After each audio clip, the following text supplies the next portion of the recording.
Am I the only one that does this, or it is a common knowledge? For me, if I'm going into 200 level, for instance, or 300 level in any field, I try to get the material, the courses, the people that scored the highest mark last session and the previous session, and I sit down with them, ask them questions, how do you get the highest? And I study the entire material even before the semester starts. Am I being weird? I don't know. Because for instance, I'm already studying this law 101, and one of the things I'm seeing there is why the law is obeyed. Only there are 5 grounds of compliance with a rule of law. One is indulgence, which is, we just indulge. We have inertia, we have mental inertia. We just, the law is like that, so we just don't fight it. It's the law. And the second reason involves different, either to the personal authority of the lawgiver or to the impersonal authority of tradition. It's not good to floor authority, so disturb the basis of the accepted order of society. I think the third reason is sympathy, fear, and reason. Honestly, I don't know if I argue these are the 5 reasons. They believe that people are rational. This last point is like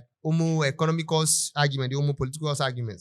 Reasonable people. That people reason, and that's why they follow the law. It's called fear of the law. Sympathy. We have sympathy for others. I think that's the argument that I was making there. We have sympathy for others. Deference, like we defer to the authority. There's not a constitutional authority. Why disturb it? Indulgence, we indulge since we are already there. But for me, I think there's another reason. Who could spot that other reason? Well, if I give you number 6, we are going to give you number 7. Is that a promise? Pinky promise? Yeah, good. Number 6, I believe there's the fact that we don't know the law. And that's why we follow the law.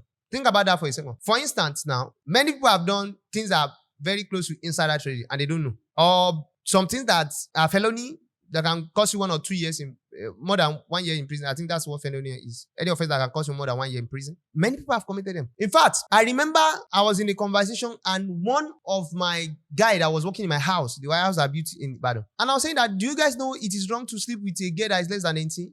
And the guy was like, how many girls that is less than 18 that we are sleeping with? And I was like, guy, even the girl wants to sleep with you. I say, So I think following the law also has something to do with being ignorant of the law, which is like sometimes a lot of people believe that they are law abiding because of their conscience. They believe that by following their conscience, they are law abiding. And in actual sense, they are not. If I'm writing an article or essay on this subject, I think I'm going to do justice to it. Because it's spanned across the fact that the person committing the offense is ignorant. The person that's supposed to police is ignorant.